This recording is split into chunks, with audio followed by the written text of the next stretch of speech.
Bismillahirrahmanirrahim. Assalamualaikum warahmatullahi wabarakatuh. Waalaikumsalam warahmatullahi wabarakatuh.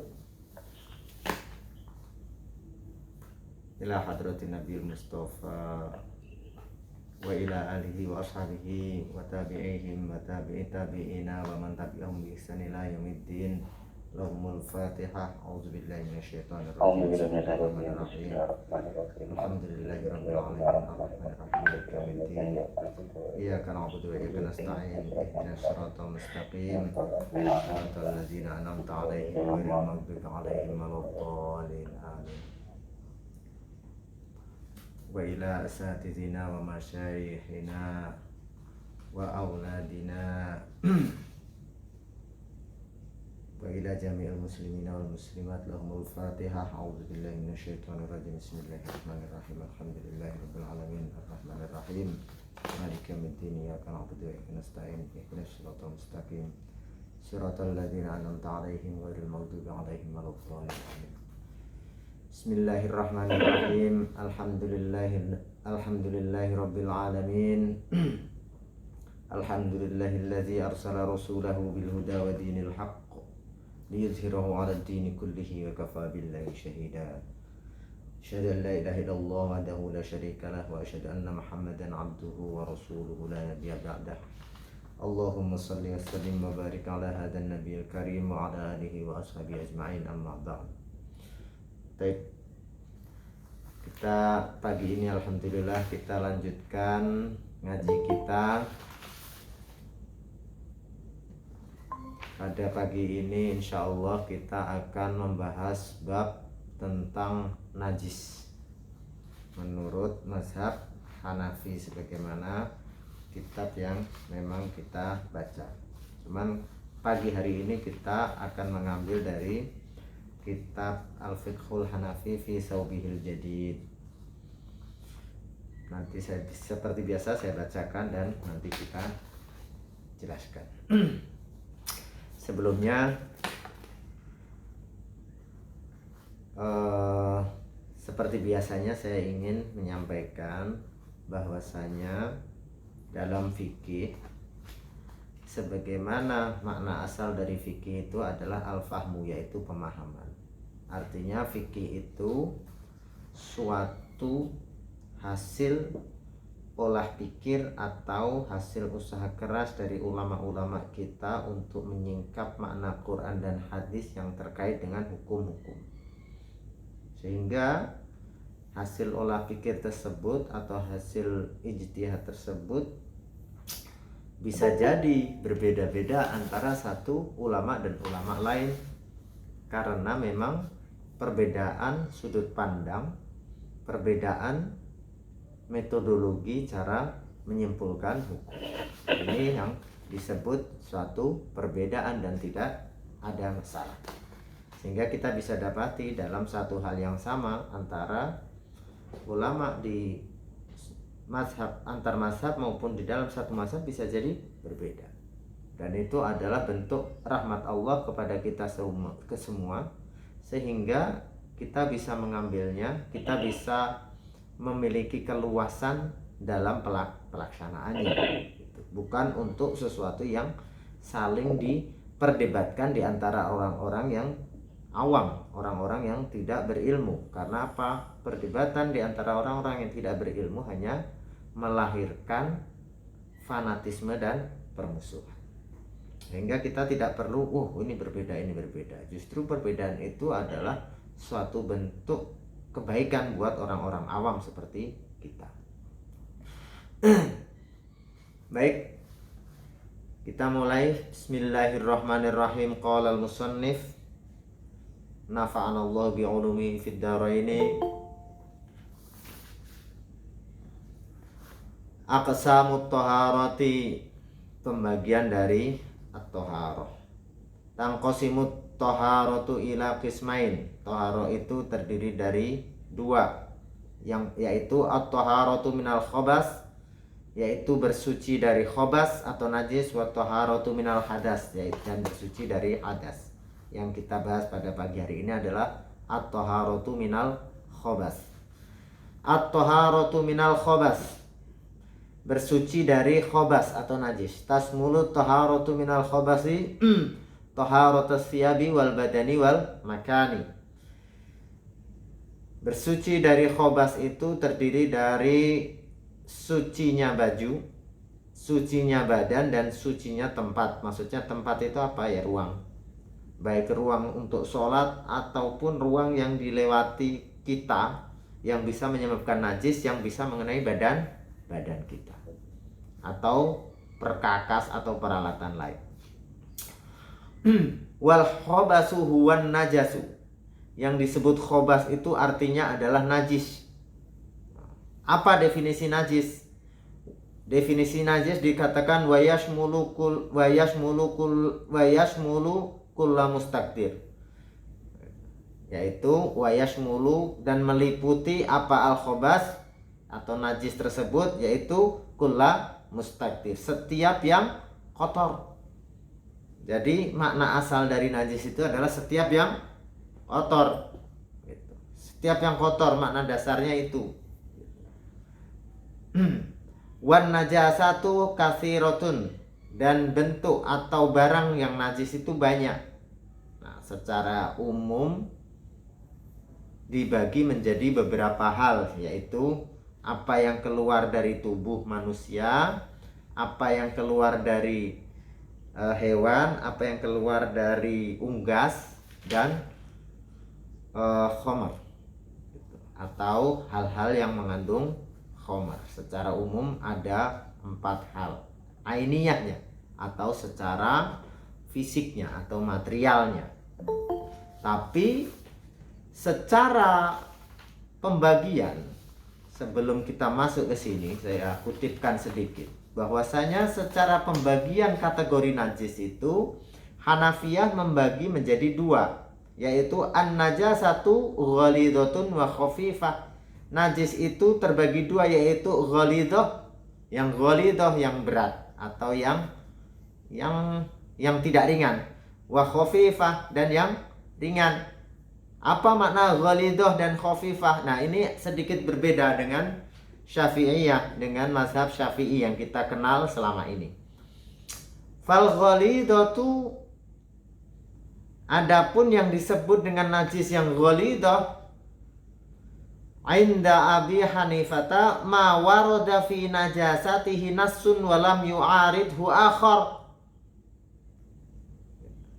Apa yang kenajisannya itu ditetapkan oleh satu nas dan tidak ada nas lain yang bertentangan.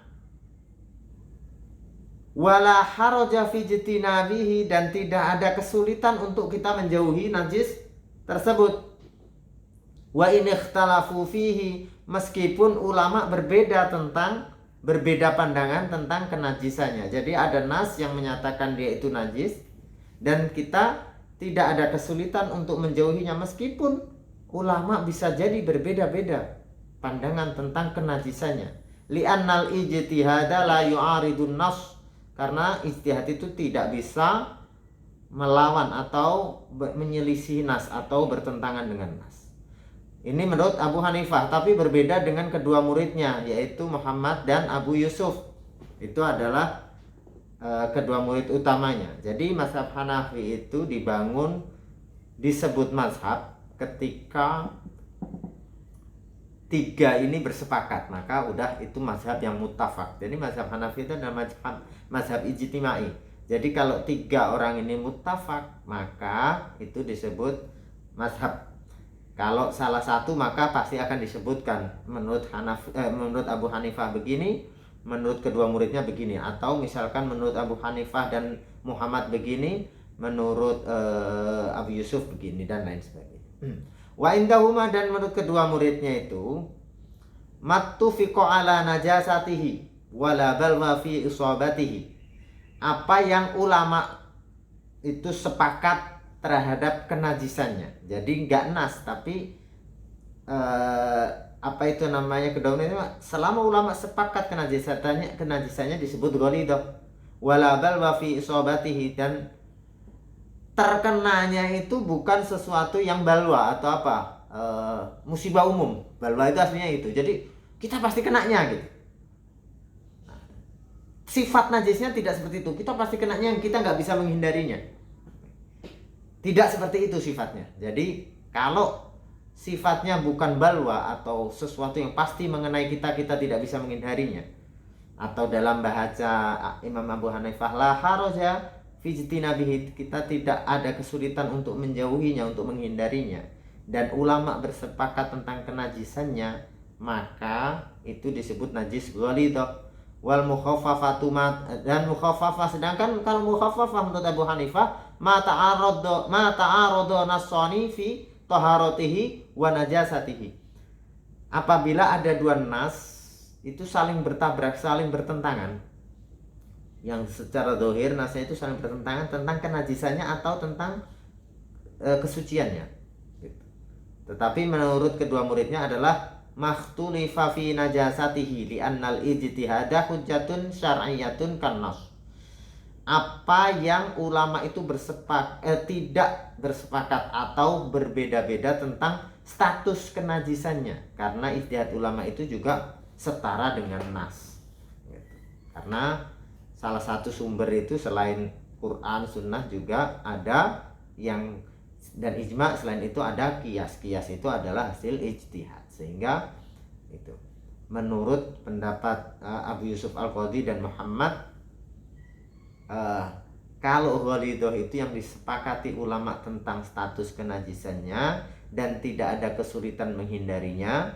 Sedangkan mukhaffafah adalah apa yang ulama masih berbeda-beda tentang status najisnya, atau kita tidak, sangat sulit untuk menghindarinya, itu mukhaffafah. Nah, ini Hanafiyah, artinya yang dianggap mazhab adalah pendapat dari kedua muridnya ini. Nah, itu adalah mukhaffafah atau ghalidhah. Jadi secara kategori mukhaffafah dan ghalidhah ini najis itu ada dua, yaitu mukhaffafah dan ghalidhah. Perbedaannya di mana? Perbedaannya adalah di batas minimal tentang apakah najis itu dimakfu atau tidak, yaitu batas maksimal kemakfuannya. Artinya kemakfuannya itu apa? Jika kita terkena sementara jumlah najis yang mengenai kita atau tempat sholat kita atau baju kita itu jumlah yang mengenai itu di bawah batas maksimal makfu atau batas maksimal yang dimaafkan, maka masih dibolehkan kita melakukan sholat dengannya. Maksudnya gitu. Nah, batas maksimal kemakfuannya ini antara ghalidhah dan mukhaffafah yang berbeda. Ini berbeda dengan Syafi'i. Kalau kita baca di Fathul Qorib atau di Safinatun Najah, maka an-najasatu itu salasa. Yang pertama adalah al-mughalladhah, yang kedua adalah al-mutawassithah, dan yang ketiga adalah al-mukhaffafah. Mughalladhah itu adalah najis yang berasal dari anjing dan babi, sedangkan mukhaffafah itu adalah najis yang berasal dari kencing bayi laki-laki yang belum makan, belum dikasih makan selain ASI, jadi belum MPASI juga gitu. Dan maksimal 2 tahun. Maksudnya adalah kalau dia nggak pernah dikasih MPASI, cuma ASI doang, ya maksimal 2 tahun. Kalau sampai lebih dari 2 tahun sudah lebih dari 2 tahun masih ASI juga, tetap dia menjadi tidak mukhaffafah. Sedangkan mutawassithah adalah semua najis selain yang mughalladhah dan mukhaffafah. Tetap juga ada status ma'fu atau najis tapi statusnya dimaafkan kalau jumlahnya kecil. Ini sama dengan Hanafiyah. Jadi ada perbedaan. Perbedaan itu karena apa? Karena cara memahami metodologi usul fikihnya berbeda gitu. Metodologi usul fikihnya. Karena perbedaannya di sini yang kita lihat adalah di mughalladhah dan mukhaffafahnya. Artinya mendefinisikan mukhaffafahnya berbeda dan pelaksananya berbeda. Sementara yang mutawassithah sama gitu. Mutawassithah dalam definisi Hanafiyah sebenarnya masuk yang ghalidhah gitu. Kenapa? Karena kalau mughalladhah dalam Syafi'iyah adalah dicucinya 7 kali, salah satunya dengan abu gitu, atau tanah gitu. Nah, sedangkan dalam Hanafiyah tidak ada mencuci dengan proses mencuci 7 kali tersebut, semuanya sama gitu. Sedangkan mukhafafah bedanya kalau dalam Syafi'iyah adalah dicucinya cukup diguyur air, sementara dalam Hanafiyah tidak ada. Mau yang khafifah maupun ghalidhah tetap dicucinya adalah 3 kali air. Itu sampai semaksimal mungkin hilang najisnya. Atau kalau ada bekas yang sulit dihilangkan itu dima'fu. Itu perbedaannya di situ. Berbeda, nggak perlu kaget. Ini justru adalah khazanah pengetahuan dari ulama-ulama kita yang membuat kita semakin mudah dalam pengamalannya. Mudah kalau fokus kita amal, tapi kalau fokus kita ingin menyalahkan orang atau berdebat, maka akan menjadi sulit agama ini karena fokus kita tidak tepat. Artinya apa? Berbeda-bedanya pemahaman ulama itu mungkin saja kita akan mengamalkannya dalam kondisi yang berbeda-beda. Nah, itulah makanya itu rahmat dari Allah kepada kita. Kalau fokus kita adalah pengamalan atau amal, tapi kalau fokusnya selain amal, maka ini akan menyulitkan. Nah, gitu. Dan itu tidak dianjurkan orang awam berdebat dalam masalah hukum. Karena apa? Kita tidak punya kafah syariah atau kita tidak punya cukup pengetahuan, kita tidak punya cukup satu landasan atau pengetahuan dasar untuk menyimpulkan sesuatu terkait dengan hukum. Sama dengan ada 2 orang bukan ahli fisika, bukan ahli fisika, tapi berdebat masalah fisika gitu. Nah, itu repot. Kayak sekarang gitu. Di medsos isinya banyak perdebatan di antara orang-orang yang memang bukan ahli di bidang. Saya lanjutkan, wan najasatu kasiratun, dan ainun najasah maksudnya adalah materi najis itu banyak, tapi secara umum dibagi menjadi 4, yaitu yang keluar dari manusia, yang keluar dari hewan bahaim, yang ketiga adalah yang keluar dari unggas, yang keempat adalah khamr. Yang pertama adalah kullu ma yakhruju min badanil insani min baulin aw ghaitin aw maniyin aw maziyin aw wadiyin wa damil haidi wan nifasi wal istihadati wa damisaili minal jurhi wasadidi wal qai'i mil ilfam. Setiap yang keluar dari tubuh manusia seperti air seni, ghaid itu adalah BAB, wamani dan mani, mazi, wadi, darah haid, darah nifas, darah istihadah, dan darah yang mengalir dari luka, yang mengalir. Nah, nanti ada penjelasannya. Wasodidi dan nanah, dan yang terakhir adalah muntah yang memenuhi, yang jumlahnya sepenuh fam atau mulut kita. Jadi semua yang keluar dari badan kita hampir pada dasarnya adalah najis, kecuali kayak keringat dan air mata serta ludah gitu. Selebihnya itu najis gitu.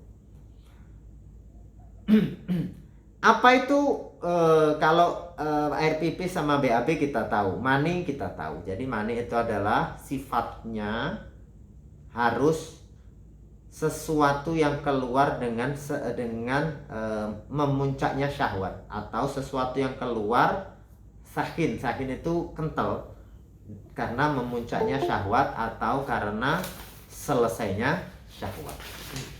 Sedangkan mazi adalah sesuatu yang keluar karena syahwat atau karena letupan syahwat tetapi sifatnya cair. Kalau wadi berbeda, dia kental tapi keluarnya bukan karena syahwat. Nah, itu. Kalau damul haid ada darah haid seperti yang kita bahas sebelumnya, yang warnanya macam-macam, bisa merah kehitam-hitaman, bisa merah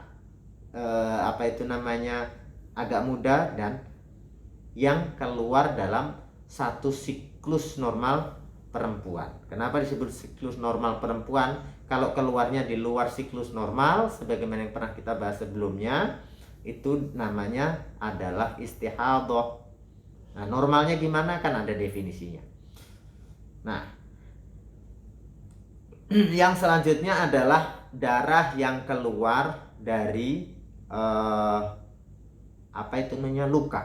Dan syaratnya ini keluar, bukan yang ada di dalam luka. Nanti di belakang dibahas oleh musannif. Yang kemudian nanah dan muntah yang memenuhi mulut. Kenapa harus memenuhi mulut? Itu juga dibahas oleh musannif.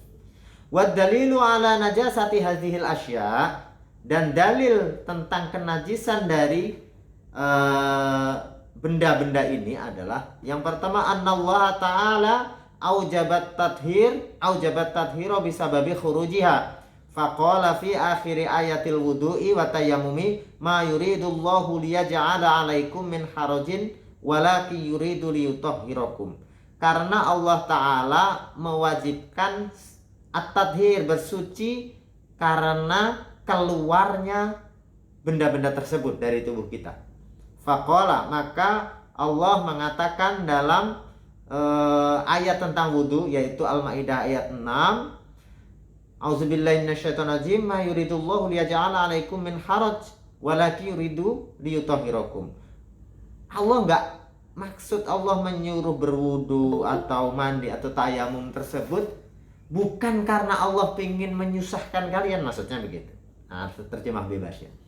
Akan tetapi Allah ingin menyucikan kalian atau membuat kalian suci.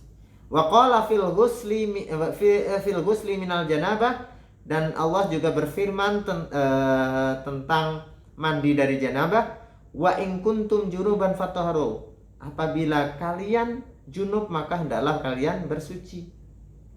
Itu di surat Al-Maidah ayat 6 juga. Wa qala subhanahu fil ghusli minal haidi wala taqrabuhunna hatta yadhurna fa idza tatahharna fa'tuhunna min haitsu amarakumullah. Dan Allah juga berfirman tentang haid, perempuan yang harus mandi setelah terputusnya darah haid. Sebelum itu kan dibilang wala taqrabuhunna, jangan kalian mendekatinya, hatta yadhurna, sehingga mereka suci. Apabila mereka telah bersuci, maka kalian boleh mendatangi istri kalian itu sesuai dengan apa yang Allah perintahkan kepada kalian. Jadi ini ayat tentang bahwasanya suami tidak boleh menggauli istrinya ketika haid sampai istrinya berhenti dan mandi. Bukan berhenti aja, tapi berhenti dan mandi, bersuci. Karena di ayat tersebut adalah faida tatahharna, apabila mereka sudah bersuci, yaitu artinya menunjukkan tatahharna ini sudah suci, selesai haidnya dan sudah mandi. Wa taharatu la takunu illa an najasatin, dan toharo itu nggak mungkin diperintah, bersuci itu nggak mungkin diperintah kecuali karena yang keluar dari tubuh itu adalah sesuatu yang najis. Ya mana mungkin yang keluar dari tubuh itu bukan sesuatu yang najis kemudian Allah memerintahkan kita untuk bersuci gitu. Gampangannya begitu. Baik bersucinya secara maknawiyah maupun secara hisiah. Secara hisiah adalah di tempat keluarnya itu kita sucikan, maknawiyah adalah berwudu dan mandi gitu. Nah, itu adalah argumentasi dari Hanafiyah. Argumentasi kedua atau dalil kedua adalah qala ta'ala, Allah Subhanahu wa taala berfirman, a'udzubillahi minasyaitonirrajim, wa yuhillu lahumut thayyibati wa yuharrimu 'alaihimul khaba'is. Allah menghalalkan yang baik-baik dan mengharamkan yang buruk-buruk atau yang jijik-jijik. Wattiba'us salimatu tastahbisu hadhil asya, dan watak yang normal, tabiat manusia yang normal itu, yang buruk-buruk itu pasti ya kita sendiri ya ngerasa jijik gitu, menganggap kotor atau ngerasa jijik. Listihalatiha ila khobasin wa raihatin muntinatin, karena berubah bentuk barang-barang yang kotor tersebut dari asalnya yang biasa menjadi sesuatu yang khobas, sesuatu yang kotor dan sesuatu yang aromanya busuk. Jadi argumentasi ketiga, ja'al amru bi izalati ma yusibul badana au asyaba au al makana. ada perintah dengan menghilangkan atau menyucikan, menghilangkan dari sesuatu yang mengenai badan atau baju atau tempat, min hadhil asya, dari sesuatu yang kotor-kotor tersebut. Apa itu min hadhil asya? Ya sesuatu yang keluar dari badan manusia tersebut, yaitu apa?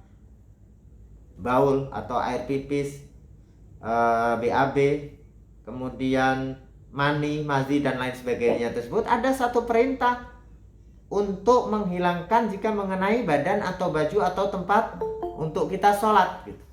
Nah, walau lam takun hadhil asya'a najasatan syar'an ma waradal amru bi izalatiha. Sekiranya benda-benda tersebut, barang-barang tersebut tidak najis secara syar'i, maka tidak mungkin ada datang satu perintah untuk menghilangkannya atau menyucikannya. Fa amara alaihi salatu wassalam bisabil ma'i ala baulil a'rabi. Maka kita bisa dapati ada beberapa riwayat, yaitu riwayat salah satunya adalah perintah Rasulullah untuk menuangkan air pada bekas pipisnya atau kencingnya, tempat pipisnya orang orang Badui, Arab gunung. Wa warada fil asari al-qaida bi izalatil mani waslan au maskan au farkan au hattan au hakkan. Dan datang juga satu riwayat tentang batasan menghilangkan mani dari pakaian atau dari tubuh kita, yaitu dengan menyucinya atau mengusapnya atau mengeriknya, dikerik, digosok, dikerik dan lain sebagainya. Wala makna likauni syai'in najasan illa annahu ma'murun bi izalati. Dan maknanya apa? Maksudnya gitu. Maknanya apa? Segala sesuatu itu disuruh menghilangkannya atau disuruh menanggalkannya kecuali segala sesuatu tersebut najis. Wa qala alaihi salatu wassalam fi man kharaja minhu mazi. Dan datang riwayat juga terkait dengan orang yang keluar mazi. Mazi tadi yang saya sampaikan. Yughsilu zakarahu wa yatawadda. Hendaknya dia menyuci kemaluannya kemudian berwudu. Wa qala fi damil haidi yusibu sauba. Dan Rasulullah juga bersabda terkait darah haid yang mengenai baju, tahuttuhu summa taqrusuhu bil ma'i summa tandahuhu summa tusalli fihi. Hendaknya kalian, perempuan-perempuan itu, kenapa itu di sini menggunakan zomir atau kata ganti perempuan, muannas semua ini, tahutuhu bukan yahutuhu, karena darah haid itu kan miliknya perempuan. Jadi kalian gosok, kalian gini-giniin dicubit-cubit itu, kayak dikucek gitu ya, dengan air, kemudian diperciki dengan air, kemudian kalian bisa melakukan sholat dengan baju tersebut. Nah, ini adalah satu dalil mulai dari baul atau air seni, ghaid atau BAB, mani, mazi, wadi, dan darah haid. Jadi Hanafiyah mendatangkan dalil-dalil tersebut. Jadi argumennya yang pertama adalah tidak mungkin orang disuruh bersuci, baik meskipun secara maknawiyah, yaitu dengan berwudu dan mandi, kecuali yang keluar dari tubuhnya itu adalah sesuatu yang najis. Kalau yang keluar adalah sesuatu yang suci, maka tidak mungkin itu ada perintah untuk bersuci secara maknawiyah sekalipun. Yang kedua adalah ada perintah-perintah dari asar dari hadis untuk menyucikan baik badan maupun baju maupun tempat sholat atau tempat yang dilalui untuk sholat ketika terkena benda-benda tersebut, yaitu terkait pipis. Ada dalil bahasanya orang Arab gunung tiba-tiba datang ke Masjid Nabawi, mohon maaf, buang air kecil sembarangan, BAK sembarangan di dalam masjid. Waduh, mau dipukuli sama sahabat. Kemudian Rasulullah mencegah, enggak, jangan, udah biarin aja, diguyur aja dengan air. Diguyur aja dengan air, cukup dituangkan air. Nah, di sini makanya ulama, wah itu syarahnya panjang. Satu, yaitu terkait dengan kelemah lembutan dalam berdakwah. Orang nggak tahu dipukuli, ya enggak, atau dicaci maki, atau kalau bahasa sekarang dibully atau dipersekusi, ya enggak bisa. Orang nggak tahu itu bukan dibegitukan. Rasulullah sangat memperhatikan hal tersebut. Yang kedua adalah bahwasanya air kencing itu najis sehingga perlu dibersihkan. Lah kok cuma disiram? Ya karena Masjid Nabawi dulu nggak pakai ubin, Pak. Jadi Masjid Nabawi ya isinya ya tanah biasa yang agak berpasir. Jadi kalau ada bekas pipis di situ cukup dituangkan air, maka pipisnya akan kebawa ke dalam tanah sehingga di permukaan tanah sudah tidak ada najis. Jangan kemudian menjadi dalil sekarang semua masjid ya pasti berubin, pakai granit mewah-mewah, pakai keramik. Ada pipis di situ cuma diguyur doang, ya najisnya nggak hilang. Jadi najisnya nggak hilang, ya harus dilap dulu supaya kering kemudian dibersihkan. Kalau cuma diguyur doang kayak model seperti itu, ya itu ulama kiai-kiai kita itu menjelaskan dengan baik. Nah, kalau kita cuma baca hadisnya doang, kan cuma perintahnya diguyur, nggak tahu kondisinya. Nah, ada perintah menyucikan itu berarti najis. Mana mungkin ada perintah untuk nyuciinnya kalau nggak najis? Nah, dalilnya begitu. Ada perintah juga untuk batas menghilangkan mani yang menempel di tubuh atau di di badan ataupun di pakaian. Nah, ada juga perintah untuk menyuci mazi yang terkena badan atau terkena baju. Ada perintah menyucikan baju dari darah haid. Nah, perintah-perintah untuk menyucikan ini semua menandakan bahwasanya hal barang-barang tersebut najis. Gitu. Yang selanjutnya adalah argumen tentang najisnya adam as-sa'il minal jurh, yaitu darah yang mengalir dari luka. Qala musannif berkata, wa amad damul ladzi lam yasil anil jurhi falaisa najasan li'annahu laisa masfuhan wa damun najasu huwa adamul masfuh liqauli ta'ala qul la ajidu fima uhiya ilayya muharraman ala ta'imin yat'amuhu illa ayyakuna maitatan aw daman masfuhan aw lahma khinzirin fa innahu rijsun. Adapun jadi argumennya ini kenapa kok cuman darah yang mengalir, bukan darah yang ngembeng di lukanya, tapi darahnya harus mengalir keluar dari luka. Nah, gitu. Karena kenapa begitu?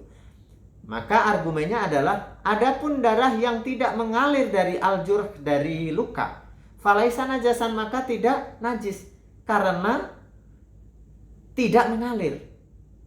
Dan darah najis itu adalah darah yang sudah keluar dari tempat asalnya atau dari luka. Kalau luka ya dari tempat asalnya sudah mengalir keluar. Argumen ini didasarkan pada firman Allah dalam surat Al-A'raf ayat 157. Dalam surat An-Nahl ayat 145. Yaitu qul la ajidu fi ma uhiya ilayya muharraman ala ta'imin yat'amuhu. Katakanlah wahai Muhammad, saya tidak mendapati diharamkan pada makanan yang kamu makan illa ayyakuna maitatan aw damman masfuhan aw lahma khinzir fa innahu rijsun, kecuali bangkai, darah masfuh atau darah yang mengalir, aw lahma khinzir atau daging babi. Fa'innahu rijsun, karena sesungguhnya segala sesuatu itu najis. Artinya di sini disebutkan darah yang haram adalah darah yang sudah keluar dari tempat asalnya. Kemudian beliau musannif menjelaskan walihaza idza kana damu fi ma'danihil asli la yakunu najisan. Oleh karena itu darah yang masih berada di sumbernya yang asli, di tempatnya yang asli, di tempat asal, sumber asalnya, maka tidak najis. Falau shalla insanun wa fi jaibihi baidatun fasidatun, apabila manusia melakukan sholat dan di sakunya ada telur yang fasidah atau busuk, telur yang rusak, makanya busuk. Tahulu mahkuha ila dammin, kemudian kuning telurnya itu sudah berubah menjadi darah, tapi telurnya belum pecah, telurnya masih utuh, disakuin. La yakunu hamilan li najasatin, maka dia tidak dihukumi membawa najis dalam bajunya. Wa sholatuhu sahihah, dan sholatnya sah. Amma law hamala qarurat tadamin, akan tetapi kalau membawa sebotol darah di dalam sakunya, fala tasihhu sholatuhu, maka sholatnya tidak sah lihamlihin najasah, karena dia sudah membawa najis, karena darah yang dalam botol itu sudah keluar dari sumber asalnya. Maksudnya begitu. Jadi dalam pemahaman Hanafiyah, darah itu najis ketika sudah keluar dari sumber asalnya. Kalau masih dalam posisi semulanya, posisi aslinya, dia ada di bawah kulit, masih tempatnya di situ, walaupun ada luka, dia darahnya masih cuman ngembang di situ, maka dia belum menjadi satu yang najis. Tapi begitu keluar maka menjadi najis. Nah, artinya kesimpulan umumnya dari sini adalah ketika suatu najis itu belum keluar dari sumbernya, maka dia belum disebut najis. Seperti contohnya, di dalam tubuh kita ada BAB, masih di usus besar, masih tersimpan di usus besar, di tempat asalnya, maka dia belum menjadi najis. Dia menjadi najis ketika sudah keluar dari tempat asalnya. Gitu. Jadi bukan berarti kita membawa najis, tidak gitu, karena dia belum secara syar'i belum disebut najis kalau belum keluar. Sehingga apa? Kalau kita menggendong bayi gitu, nah, di dalam bayi ada najis, di bawah kulup ada najis bekas pipis, maka dia tidak, sholat kita tetap sah karena kita bukan membawa najis. Karena apa? Najis itu masih berada di tempat asalnya. Itu adalah menurut pemahaman Hanafiyah. Adapun kalau sudah keluar dari tempat asalnya, maka dia sudah menjadi najis. Penjelasan selanjutnya di paragraf selanjutnya adalah musannif mengatakan wadamul ladzi yabqa fi uruqil lahmi ba'da dhabhil hayawani la yu'addu najasan, dan darah yang masih tetap tidak keluar di urat daging, di dalam daging, karena ada urat-urat kecil, kemudian ada darah-darah di dalam daging itu, ba'da dhabhil hayawani, setelah hewan itu disembelih, maka la yu'addu najasan, maka tidak dianggap najis. Li'annahu ghairu masfuh, karena darah yang masih tetap di tempatnya di dalam daging tersebut atau di urat-urat kecil dalam daging tersebut tidak mengalir, ghairu masfuh. Maka fayahillu akluhu ma'al lahmi, maka darah di dalam tersimpan itu statusnya halal, dimakan dengan dagingnya gitu, dimakan dengan dagingnya, bukan darahnya doang, disisihin darahnya doang, bukan, karena dia masih berada di tempat asalnya. Sedangkan yang sudah keluar ketika proses penyembelihan itu kan ada yang keluar, nah itu adalah darah yang masfuh atau yang sudah mengalir, maka dia menjadi najis. Maka kalau dibikin marus ya najis, dimakan ya haram. Wakadha damus samaki tohir, begitu juga darah ikan itu suci. Lil ijma'i ala ibahati tanawulihi ma'a dammihi. Karena ijma ulama adalah membolehkan memakan daging ikan beserta darahnya. Karena bangkainya saja ikan itu halal, boleh dimakan. Kemudian dilanjutkan wadamul baki, dan darah kutu, wal barogis, kutu juga, laisa najasan, itu tidak najis. Walau waqa'a fi ma'in au asaba sauban la yunjisuhu, dan sekiranya darah kutu itu mengenai air atau jatuh di air atau mengenai baju, la yunjisuhu, maka tidak menjadikan air dan baju tersebut najis. Li'anna siyanata siyabi wal awani anha mu'tazirah, karena menjaga air dan baju dari terkena kutu itu sulit sekali, mu'tazirah. Selanjutnya adalah argumentasi Hanafiyah tentang najisnya muntah, kenapa harus yang mil'ul fammi atau yang sepenuh mulut. Jadi muntah walaupun dikit-dikit, kalau dalam proses muntah tersebut menghasilkan muntahan sepenuh mulut, maka najis. Wal qai'u idza kana aqalla min mil'il fammi la yu'addu najasan. Dan muntah apabila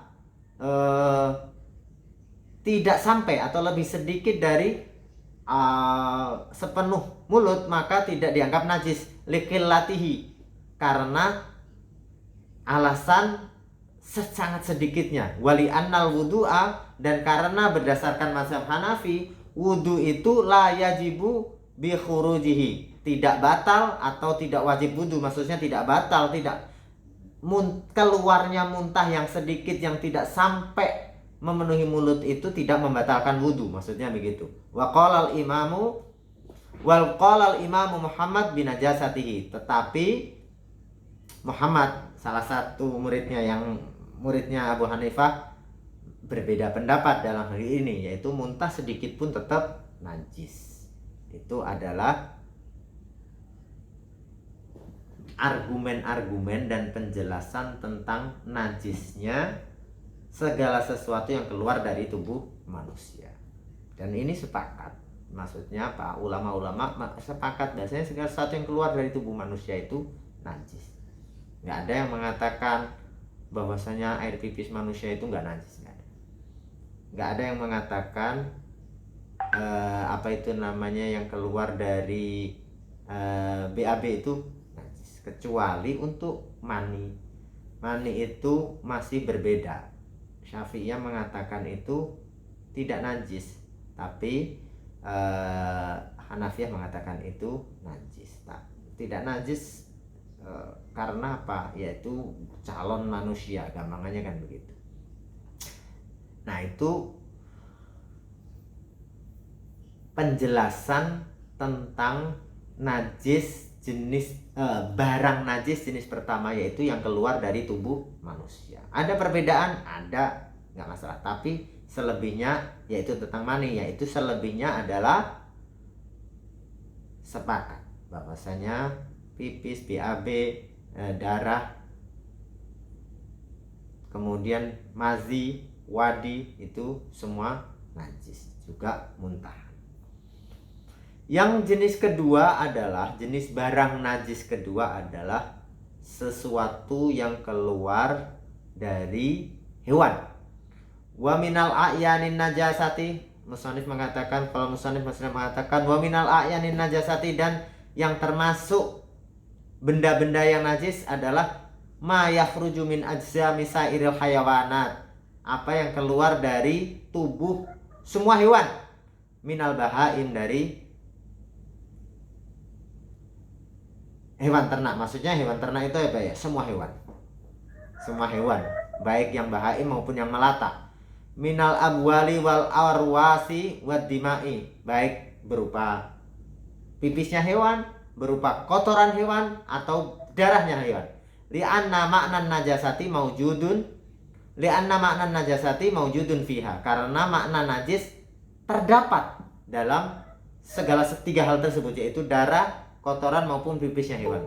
Jadi definisi najis ada dalam benda-benda tersebut. Apa definisi najis? Definisi umumnya adalah segala sesuatu yang kotor. Dan semua orang sepakat bahwasanya baulnya atau pipisnya hewan, kotorannya hewan maupun darahnya hewan itu ketika keluar ya najis. Nah, kotor. Semua orang sepakat begitu, sehingga karena memenuhi definisi dia itu kotor, maka menurut Hanafiyah itu semuanya najis. Bahwa al-istiqdar, nah ini disebut, yaitu apa yang memenuhi definisi najisnya itu al-istiqdar wastihalatuha ila natnin wa khobasi ro'iha, karena berubahnya menjadi sesuatu yang aromanya tidak sedap dan kotor serta baunya tidak enak gitu. Ma imkanit tanazzum anha, dan yang lebih penting lagi kita bisa menghindarinya, bukan sesuatu yang nggak bisa kita hindari. Jadi menurut Hanafiyah bahwasanya segala sesuatu yang keluar dari hewan itu adalah najis, baik pipis maupun yang kedua adalah kotoran, yang ketiga adalah darah. Adapun salah satu muridnya, lupa Abu Yusuf atau Muhammad ya, Muhammad kalau nggak salah, itu berbeda pendapat dalam hal ini. Untuk hewan-hewan yang bisa dimakan, kotorannya tidak najis menurut beliau. Dan menurut Malikiyah, kotoran hewan itu tidak najis untuk yang bisa, hewan-hewan yang bisa dimakan. Itu sama dengan Muhammad. Nah, itu perbedaannya gitu. Nah, tapi yang dipegangi, yang dianggap sebagai mazhab Hanafiyah adalah semua kotoran hewan itu najis. Dalilnya apa? Wan Abdillah bin Mas'ud radhiyallahu anhu qol, dari hadis dari Ibnu Mas'ud radhiyallahu an berkata, atan Nabi sallallahu alaihi wasallam al-ghaita, Nabi mendatangi tempat buang air atau jamban. Maksudnya mendatangi itu ya untuk membuang hajat atau untuk BAB. Fa'amaroni an atihi bisalah sati ahjar. Kemudian Nabi menyuruhku untuk mencarikan atau mengambilkan 3 batu. Dipakai apa? Istinja. Oh, bisa istinja pakai batu? Bisa. Nanti kita bahas di pekan-pekan selanjutnya. Istinja pakai batu bisa. Gitu, bisa. Gitu. Ada yang kaget, dipikir semuanya harus pakai air, pakai batu juga bisa. Apalagi di Arab air jarang gitu. Maka Nabi menyuruhku untuk mengambilkan 3 batu. Fawajadtu hajaroini wal tamastu salisa falam ajid. Maka saya mendapati 3 batu, ya. Saya mendapati 3 batu. Saya memperoleh 3 batu dan saya mencari 1 batu yang ketiga tapi nggak peroleh. Fa'akhatu rosatan fa'ataitu biha. Kemudian saya mengambil kotoran hewan tapi kering. Gitu. Kotoran hewan kering. Mana tadi? Kemudian saya berikan ketiganya kepada Rasulullah. Fa'akhadal hajaraini wa al-qarrausah. Kemudian Rasulullah mengambil 2 batunya dan membuang yang kotoran hewan kering tersebut. Wa qala hadhihi riksun, dan Rasulullah berkata ini najis. Maksudnya kotoran hewan yang dibuang itu najis. Gitu. Artinya berarti dari dalil ini bisa disimpulkan bahwasanya kotoran hewan itu najis menurut Hanafiyah. Gitu. Jadi, itu kalau kita lihat, ya untung gitu. Kalau kita nggak kepikir, gitu, kalau orang Indonesia, orang Jawa gitu, kita disuruh gitu sama kiai kita, saya mau istinja, itu tolong ambilin batu gitu.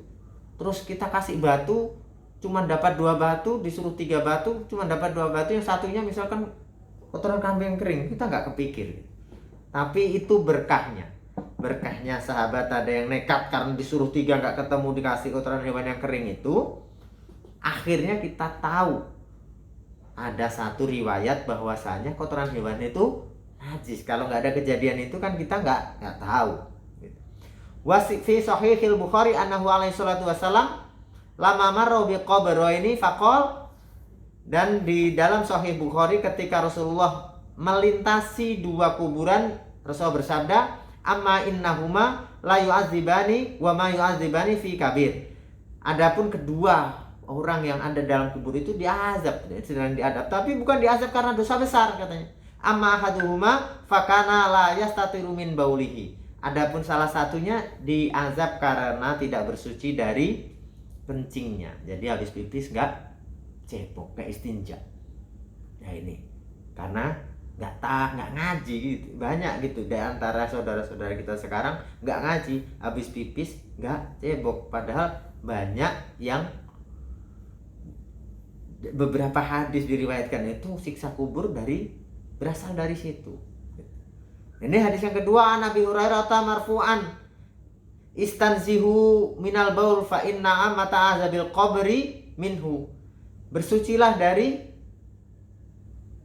pipis, maksudnya suruh istinja, karena sesungguhnya umumnya azab kubur itu berasal dari pipis yang enggak disucikan tersebut, baik mengenai baju maupun istinja yang bekasnya yang masih menempel di tubuh kita. Wan Abi Umamah marfu'an, dan dari Abi Umamah hadis marfu', ittaqul baula fa innahu awalu ma yahasabu bihil abdu fil qabri. Takutlah terhadap kencing, maksudnya takut itu disuruh bersuci. Karena sesungguhnya apa yang dihisab di dalam kubur itu adalah kencing, disucikan atau tidak, istinja atau tidak. Nah itu penting sekali. Wa hadhil ahadits tadullu bi umumiha ala najasati jami'il abwal. Dan hadis ini dimaknai oleh Hanafiyah adalah ya seluruh kencing, maksudnya umumnya, secara umum, kencing secara umum. Maksudnya kencing secara air seni secara umum itu apa? Tidak hanya yang keluar dari manusia, tapi juga yang keluar dari hewan juga. Kenapa? Karena di situ tidak hanya menyebutkan tentang bahwasanya baulnya insan, tapi juga baul secara umum. Karena dalam usul fikih Hanafiyah adalah kalau suatu perkataan itu bermakna umum, ya dia harus dihukumi, disimpulkan hukumnya mengambil keumumannya tersebut. Wa amma ma ruya an Anas radhiyallahu anhu qol, dan adapun ada satu hadis yang diriwayatkan dari Anas yang ini biasanya dijadikan hujjah terkait dengan tidak najisnya kotoran hewan, adalah hadis ini. Maka dijelaskan oleh Hanafiyah juga, qadama unasun min uklin au urainah. Sekelompok orang datang dari Ukl itu daerah, nama daerah, dan daerah Urainah lah. Fajtawul al-Madinata, mereka tidak tahan terhadap cuaca Madinah. Fa'amarohumun Nabi sallallahu alaihi wasallam biliqah, maksudnya nggak tahan itu sampai sakit. Kemudian Rasulullah sallallahu alaihi wasallam menyuruh untuk mendatangi unta, wa ayyashrabu min abwaliha, dan menyuruhnya untuk minum dari pipisnya unta tersebut, wa albaniha, dan susunya unta tersebut. Nah, ini adalah musannaf ingin menjelaskan, adapun dalil ini bukan menunjukkan bahasanya pipisnya itu tidak najis, bukan pipisnya unta itu suci. Nah, ini dijelaskan, fa innahu la yufidu toharota abwalil ibil. Maka hadis ini tidak bisa dijadikan suatu pijakan kesimpulan terkait sucinya pipisnya atau air seninya unta, bukan. Wa ghayatu ma fihi annahu uzina lahum bi syarbi abwaliha limaradin kana bihim. Adapun tujuan dari perintah Rasulullah itu adalah dibolehkannya minum kencingnya unta karena sebab sakit. Sehingga kesimpulan umumnya adalah ibahatu tanawuli syai' fi waqtid darurah, yaitu bolehnya mengkonsumsi sesuatu yang secara hukum asalnya itu adalah haram karena kedaruratan. Jadi sakit itu adalah satu kedaruratan yang menjadikan dia boleh untuk minum airnya unta pada masa itu. Dikenal air unta dan susunya itu diminum bersama-sama itu bisa menyembuhkan sakit pada masa itu. Kenapa? Karena kedokteran pada masa itu belum canggih. Nah, ini makanya yang kemarin juga sempat ribut rame tentang pipisnya unta. Ya, kalau dibawa ke masa sekarang, makanya teks itu kalau dibawa ke dohirnya sekarang, telek-telek teksnya seperti itu, wah bisa bahaya. Kita harus melihat hal-hal yang tentang pengobatan itu juga. Oh, pada masa itu teknologi pengobatan, pengetahuan manusia adalah baru sampai itu. Artinya ketika pengetahuan manusia, oh pipisnya unta itu bisa mengobati sakit. Nah, jadi ketika Nabi menyuruh orang-orang yang tidak tahan dari Urainah, yang tidak tahan terhadap suasana Madinah itu untuk minum unta, itu bukan secara umum menyuruh kita untuk berobat dengan kencingnya unta, tapi mengindikasikan bahwasanya mengonsumsi sesuatu yang hukum asalnya haram karena kedaruratan sakit, karena kedaruratan, salah satu bentuk kedaruratan adalah sakit, itu adalah boleh. Itu jadi intinya di situ, bukan nyuruh kita untuk minum itu, atau bukan, ini bukan sebagai hujah bahwasanya pipis unta itu adalah suci. Makanya dilanjutkan misalnya layak tadi haluhu wa taharatuhu mutlakon, bukan mengindikasikan bahwasanya pipis unta itu halal dan suci secara mutlak, bukan, tapi ini adalah mengindikasikan satu kesimpulan hukum bahwasanya pipis unta yang asalnya hukum asalnya najis dan hukum asalnya itu haram boleh dikonsumsi ketika ada kedaruratan. Begitu juga hal-hal lain, ketika terjadi kedaruratan maka boleh dikonsumsi, digunakan. Seperti orang pada ribut masalah vaksin AstraZeneca misalkan. AstraZeneca katanya mengandung trispin atau apa namanya, saya kan nggak ngerti ya, trispin babi. Nah, ini adalah satu kondisi darurat, pandemi itu darurat, maka ulama langsung mudah menyimpulkan ya boleh, tetap boleh dikonsumsi, digunakan, nggak usah pusing lagi kalau urusannya sudah kedaruratan. Itu maksudnya adalah begitu. Ini bab najis masih banyak, tapi sudah hampir 1 jam. Udah 1 jam ya. Pertemuan ini kita cukupkan sekian karena masih baru dapat separuh. Insya Allah pekan depan kita lanjutkan terkait bab najis, tentang jenis barang-barang yang najis yang berasal dari unggas dan dari khomer. Di situ juga ada beberapa perbedaan pendapat. Kesimpulannya adalah yang kita kaji pagi hari ini, bahwasanya najis itu secara pengkategorian najis kalau menurut Hanafiyah ada 2, yaitu ghalidah dan khafifah. Membagi ghalidah khafifah bukan karena cara bersucinya kalau Hanafiyah, tapi lebih apakah ulama bersepakat atau tidak tentang status kenajisannya atau berbeda. Kalau ulama bersepakat tentang kenajisannya atau ijma tentang kenajisannya, maka dia najis yang ghalidah. Kalau ulama masih berbeda-beda tentang kenajisannya, ada yang mengatakan najis, ada yang tidak, maka statusnya mukhaffafah gitu. Dan yang membedakan yang kedua adalah batas maksimum di makfunya, baik untuk ghalidah maupun mukhaffafah. Adapun barang-barang yang najis, jenis-jenis barang yang najis ada banyak, tapi dibagi 4 kategori barang atau 4 kategori benda. Benda yang pertama adalah benda yang keluar dari manusia menurut Hanafiyah, walaupun ada beberapa perbedaan sedikit dengan mazhab Syafi'i, seperti contoh mani.